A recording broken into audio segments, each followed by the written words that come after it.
They told me I was at the wrong entrance, that someone like me couldn't possibly be invited to this wedding.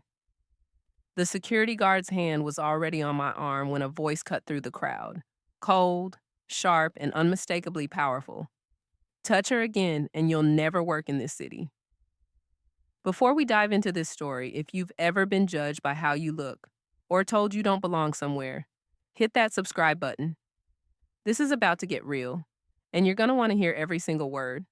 Now, let me take you back to the day that changed everything.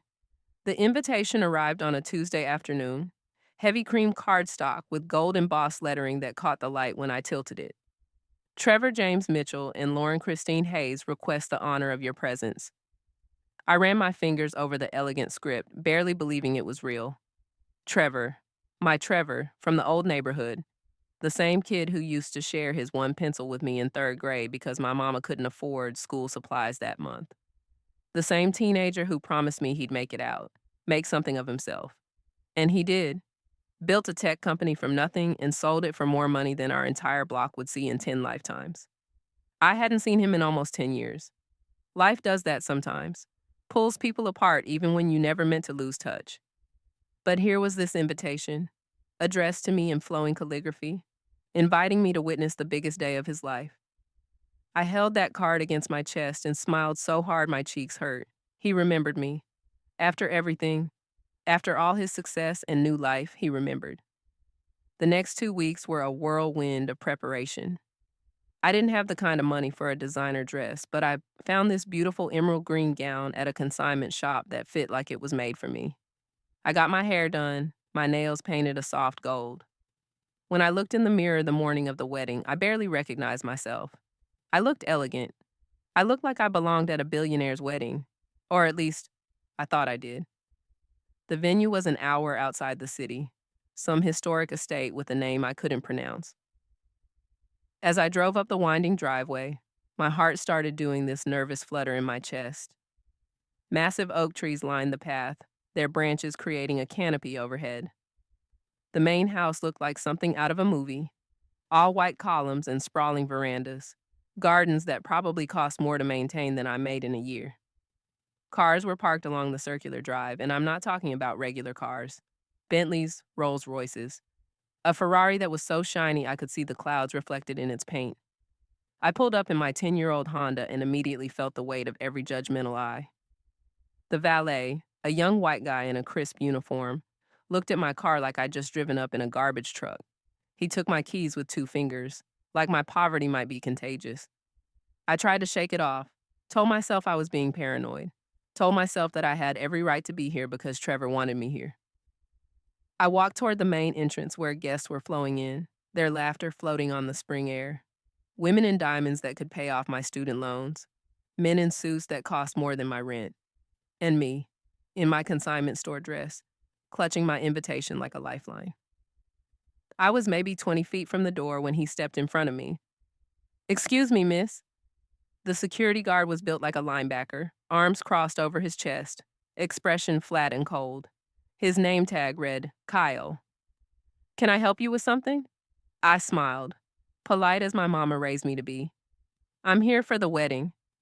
I'm a guest." I started to pull out my invitation, but he didn't even look at it. "I think you might be confused," he said, and I swear I heard pity in his voice. That condescending kind of pity that burns worse than outright cruelty. "The service entrance is around back. If you're with the catering staff, someone will direct you." The words hit me like a slap.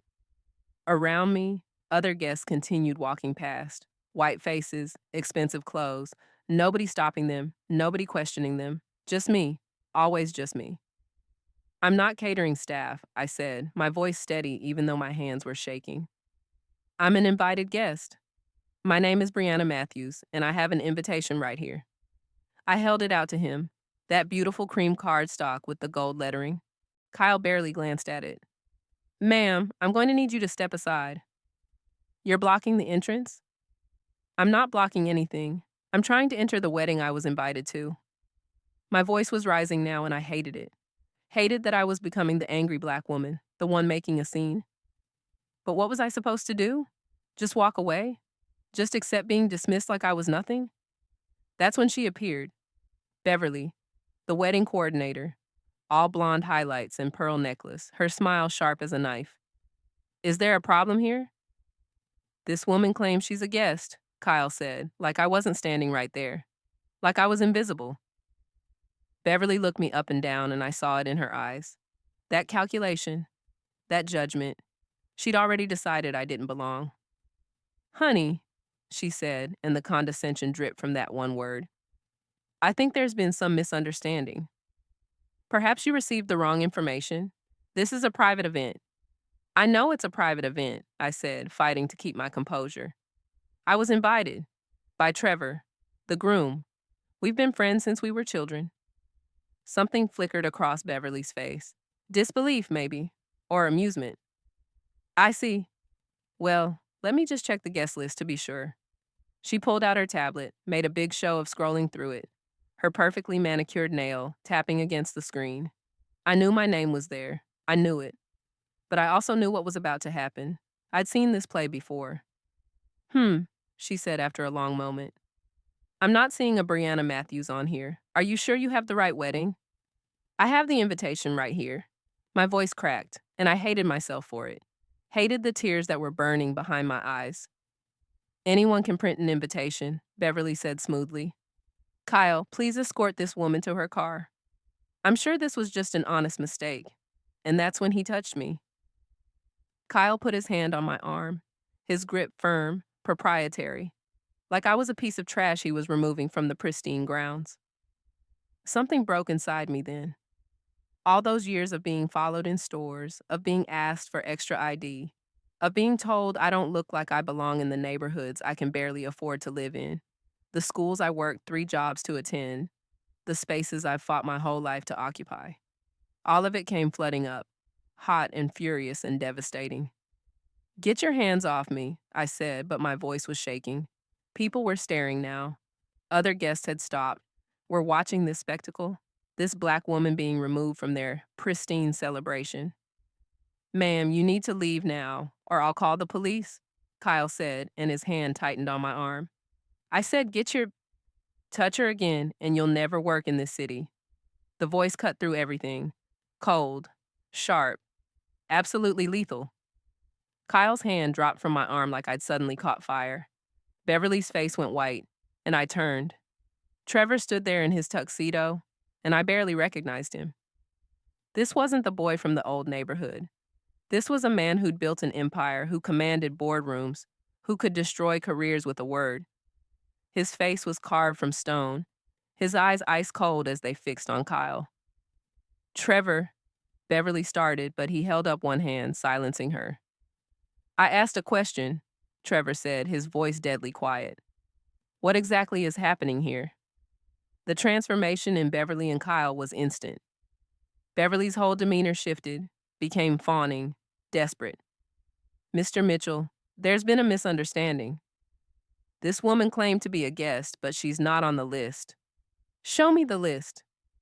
It wasn't a request. Beverly's hands trembled as she held out the tablet. Trevor took it, scrolled for maybe 3 seconds, then turned the screen toward her. Read that name right there. Beverly's mouth opened and closed. That says, Brianna Matthews. And what did you tell her? I didn't see it. I must have missed.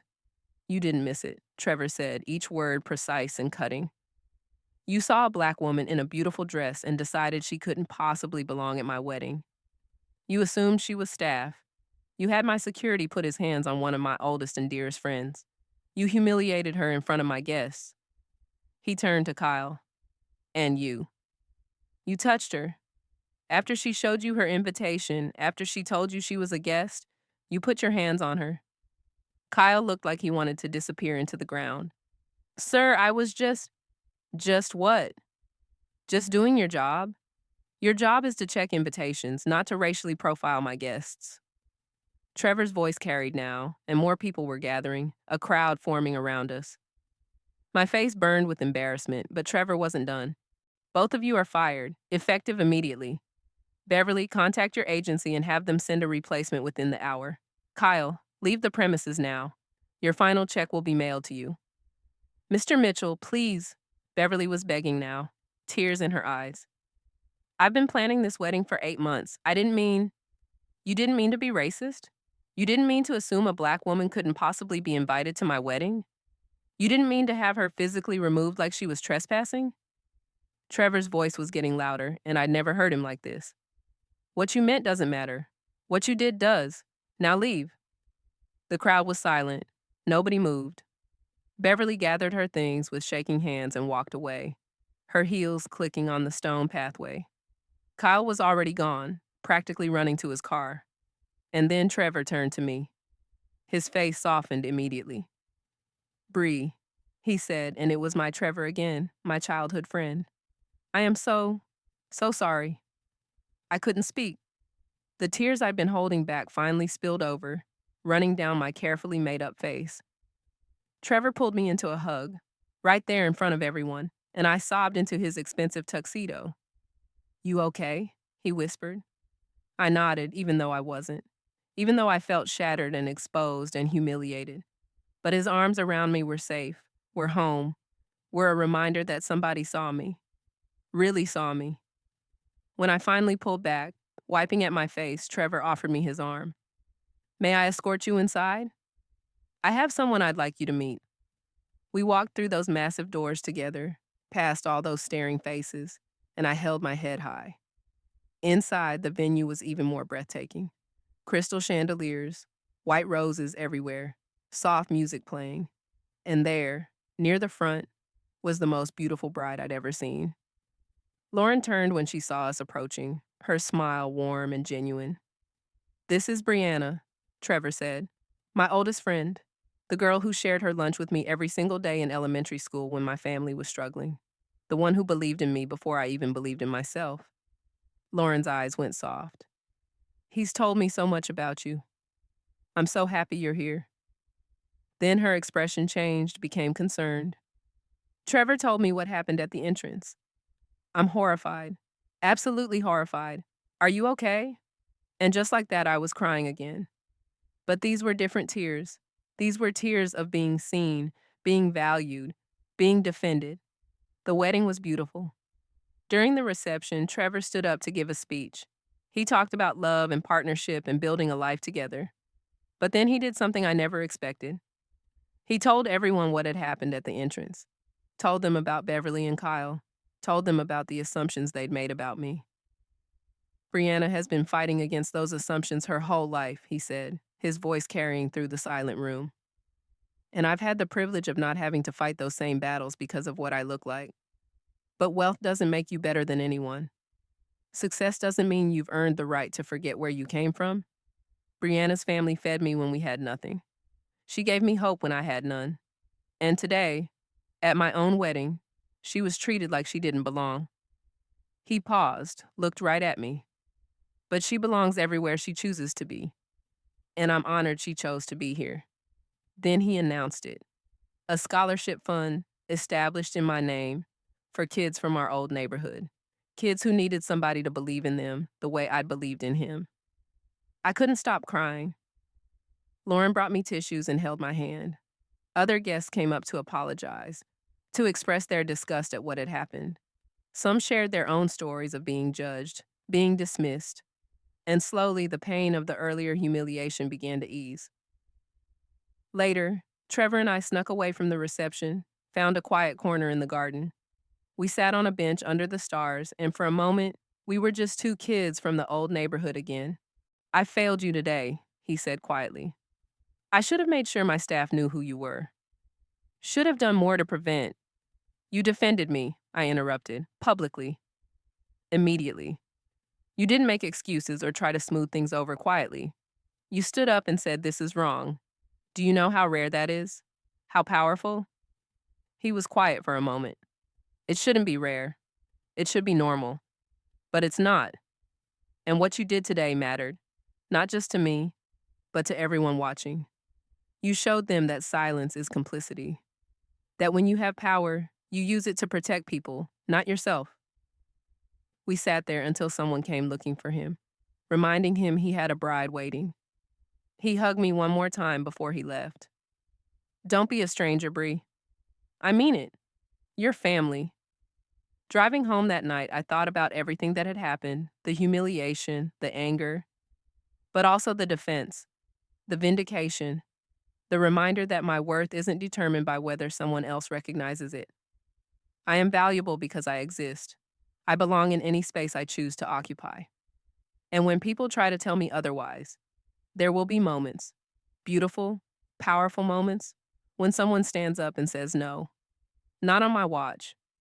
That day taught me something powerful. Your worth isn't determined by who recognizes it, it's determined by you. But it also showed me that when people with power and privilege actually use it for good, that's when real change happens. If this story touched you, if you've ever been made to feel less than, or if you believe everyone deserves to be treated with dignity, I need you to do three things. Smash that like button, subscribe to this channel, and drop a comment telling me about a time someone stood up for you, or a time you stood up for someone else. Your story matters. Your voice matters. And together, we're building a community where everyone belongs.